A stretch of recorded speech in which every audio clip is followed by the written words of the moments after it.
Across the heart of Southeast Asia lies a land shaped by rivers, faith, and ambition. Today, we call it Thailand, but centuries ago it was home to two great kingdoms, Sukhothai and Ayutthaya. These were not merely names in dusty chronicles. They were living, breathing civilizations that defined art, culture, politics, and warfare for generations. The story of their rise and fall is one of triumph and tragedy, of kings who dreamed of glory and enemies who marched with fire and steel. Sukhothai, often called the dawn of the Thai nation, was a kingdom of faith, culture, and early identity. Ayutthaya, a glittering metropolis on the Chao Phraya River, would rise after Sukhothai, becoming one of the wealthiest, most cosmopolitan cities in Asia, a hub of trade and power that rivaled the great capitals of the world. And yet, both kingdoms would fall. Their walls, once thought unbreakable, would crumble. Their palaces would burn. Their people would endure the suffering of invasion and the burden of rebuilding. But from their ashes would rise a new Thailand, shaped by memory, resilience, and legacy. This is the story of two kingdoms, two rises and two falls, and how their journeys shaped a nation. In the 13th century, the Khmer Empire, which had dominated much of mainland Southeast Asia, began to decline. In the fertile northern plains of Siam, a new kingdom rose. Its name was Sukhothai. Here, in a land of endless rice paddies and quiet wooden villages, life was simple yet sacred. Farmers worked the fields at dawn. The sound of temple bells carried across the valleys. And in the city of Sukhothai itself, a leader was emerging who would give his people both identity and pride. His name was Khmer. To his people, he was not only a king, but a father, Po Kun Khmer. He was remembered as a ruler who walked among his subjects, listening to their grievances, settling disputes, and ensuring fairness. Imagine a monarch who, instead of sitting behind golden walls, welcomed his people to ring a bell outside his palace if they sought justice. But perhaps his greatest gift was language. Khmer is credited with creating the Thai script, a system of writing that captured the spoken voice of his people for the first time. Words could now be etched into stone, ensuring that laws, poems, and prayers would not vanish with the wind. He also made Sukhothai the cradle of Theravada Buddhism. Monks in saffron robes walked barefoot through the city streets, chanting verses that echoed in the hearts of the people. Temples rose, crowned with lotus bud stupas that reached toward the heavens. Sukhothai was more than a kingdom. It was a cultural dawn. Like Athens in the west or Gupta India in the east, it was a birthplace of identity. Yet, as history teaches us, dawns do not last forever. Even as Sukhothai flourished, stronger powers loomed beyond the horizon. As the 14th century advanced, the golden light of Sukhothai began to fade. Great kingdoms rarely fall in a single moment. Instead, decline comes slowly, like cracks spreading through stone. After Khmer's death, Sukhothai's unity weakened. His successors lacked his vision and strength.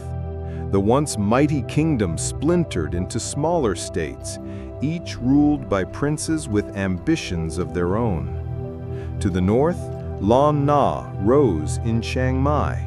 To the east, the Khmer remnants still held sway. And to the south, a formidable new power was growing, Ayutthaya. Sukhothai's influence shrank as Ayutthaya expanded.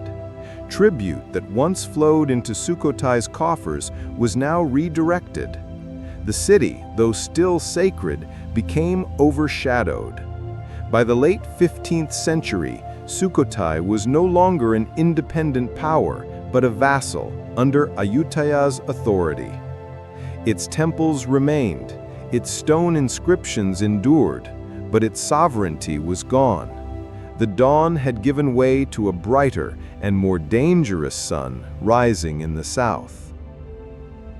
Founded in 1350 by King Uthong, Ayutthaya rose on the banks of the Chao Phraya River, where waterways became highways of power and commerce. Within a century, it was called the Venice of the East.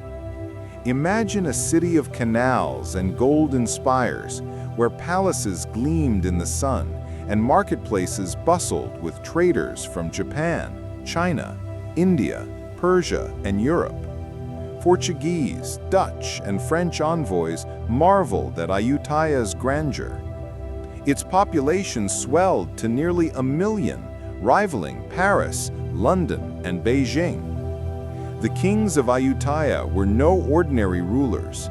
They styled themselves as divine monarchs, heirs to both Hindu and Buddhist traditions.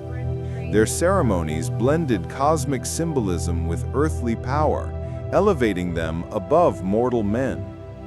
Ayutthaya was not just a city, it was a world power, rich, ambitious, and confident. Its armies, mounted on elephants, marched across the land, extending its influence into Laos, Cambodia, and deep into the Malay Peninsula. And yet, with power comes danger. Rivals watched. The Burmese, to the west, longed to test Ayutthaya's strength. Wars would come, wars that would scar this shining kingdom. The Burmese kingdoms to the west, especially the Taungoo dynasty, saw Ayutthaya as both a threat and a prize. Beginning in the 16th century, waves of invasions crashed upon Siam. In 1569, Ayutthaya fell to the Burmese. Its king was taken captive. The city, humiliated, became a vassal for a time. But Ayutthaya was resilient. Under King Naresuan, Swan, it fought back fiercely. By the late 16th century, Siam had regained independence, and Naresuan Swan became a national hero, celebrated for his legendary elephant duel against a Burmese crown prince. But wars drain kingdoms. Each invasion left scars, weakened defenses, and sapped resources. Though Ayutthaya recovered, the threat never vanished. The Burmese remained determined. One day, their vengeance would return, with fire enough to erase Ayutthaya forever.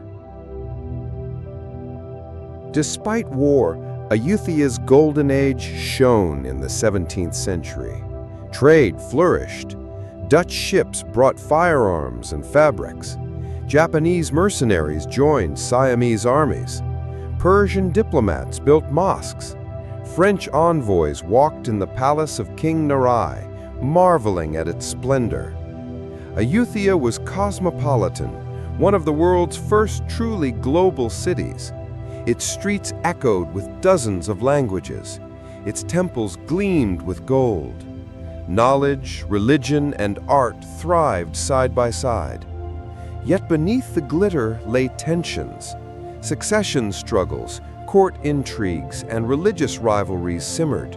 While the outside world admired Ayutthaya's splendor, its enemies waited for the moment when divisions within could be exploited from without. In 1767, the nightmare came. The Burmese Konbaung dynasty unleashed a massive invasion. This was not a raid, it was a war of annihilation. Ayutthaya's walls, though tall, could not withstand the siege. Supplies dwindled, disease spread, and after months of resistance, the gates fell. The city burned, palaces collapsed, monks carried sacred statues into hiding, families fled into the forests. For centuries, Ayutthaya had been the jewel of Southeast Asia. Now, it was ash and ruin. The fall of Ayutthaya was not just the destruction of a city. It was the end of an era, the end of a kingdom that had lasted 4 centuries. Yet out of ruin came resilience. A military leader named Thaksin gathered survivors, fought back against the Burmese, and established a new capital at Thonburi. His reign was short, but his efforts preserved Siam's independence. Soon after, the Chakri dynasty would rise, moving the capital to Bangkok, where the Grand Palace and Wat Phra Kaew still stand today. The memory of Ayutthaya's fall burned in their hearts, shaping policies, defenses, and identity for centuries to come. Sukhothai and Ayutthaya, 2 kingdoms, 2 legacies. One gave birth to identity, the other to power and prestige. Both remind us of history's eternal truth: nothing lasts forever. But from their ashes rose resilience. Thailand did not vanish. It adapted, rebuilt, and survived when other kingdoms perished. The lessons of Sukhothai and Ayutthaya live on in the culture, faith, and pride of modern Thailand.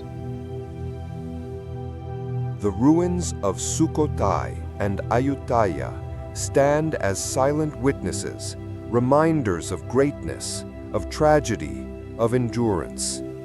To walk among them is to hear whispers of kings and commoners, of monks and warriors, of victories and losses.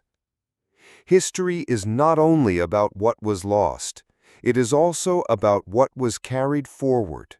And in Thailand today, we see the living legacy of 2 fallen kingdoms, their art, their faith, their language, their spirit.